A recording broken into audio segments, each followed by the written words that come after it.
Magandang gabi po sa inyong lahat. Kung inyong mapapansin sa ating liturgical celebrations, tayong lahat po ay mayroong magkakaibang role.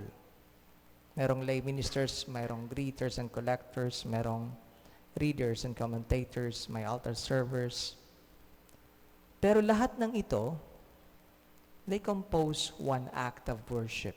Iisa lamang po. Kahit ano pang role ninyo, this is one act of worship. A single act of worship.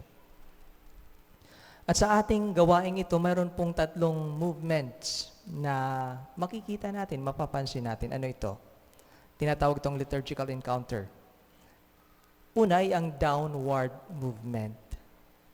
Pababa, downward movement. Every time meron tayong liturgical celebrations, God sanctifies the community. God sanctifies the community. Downward movement yon. Pero meron ding upward. At ang sagot po ng community is that the community worships God. Pataas naman yung movement na yon.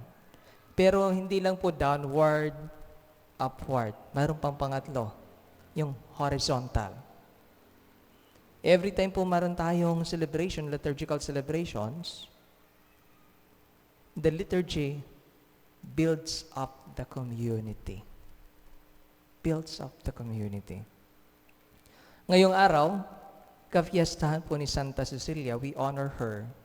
At si Santa Cecilia ay kilala po bilang patron of music and musicians. Church music. Ito yung upward worship by singing. By singing. As is said, sabi po, siya'y naging patrono dahil as she was dying, she was singing to God.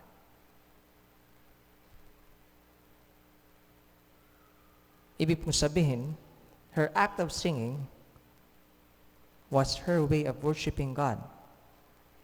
O nga naman po, mas meaningful po ang ating celebration pag ating pong kinakanta. Pag mayroon pong musika. Pag mayroon pong musika. Mahalagang bahagi po ang music, liturgical music, sa ating celebrations. At may iba't ibang pangalan po ito sa ating simbahan. Ano ito? Una, minsan tinatawag nating church music. Ano ang church music? Ito po yung music used ng congregational worship. Say, for example, El Shaddai. Church music. Ang pangalawa po ay religious music. Ito po ay any type of music whose text has a religious theme. Merong religious theme. So, malawak po ang range ng religious music. Malawak po ang range. Ang pangatlo ay sacred music. Ito po yung music composed for the celebration of the liturgy. Ito ang ginagawa natin. Pero Vatican II has this term, liturgical music. Ano ito? Mas specific po ito. Ang liturgical music ay mas detalyado po. Ito po yung mga kantang o sacred songs closely bound to the text of the liturgy. For example, sa entrance, itong kantang ito ay specifically for that part of the Mass. Communion song, itong kantang ito ay specifically for that part of the Mass. At angkop po sa panahon. Meron tayong liturgical seasons, di ba? Kaya nga po may magkakaibang mga kanta na nakalaan para sa mga panahong iyon. Tawag po natin dyan ay liturgical music. Mahalagang bahagi po ang musika sa ating pagsamba sa Diyos, sa ating liturgical celebrations. Mas makahulugan, sabi ko pa nga kanina, mas makahulugan po ang ating pagsamba when we sing. When we sing.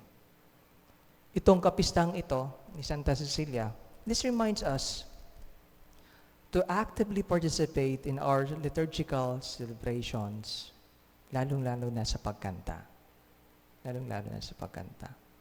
Kaya nga po sabi, he who sings, he or she who sings, prays twice.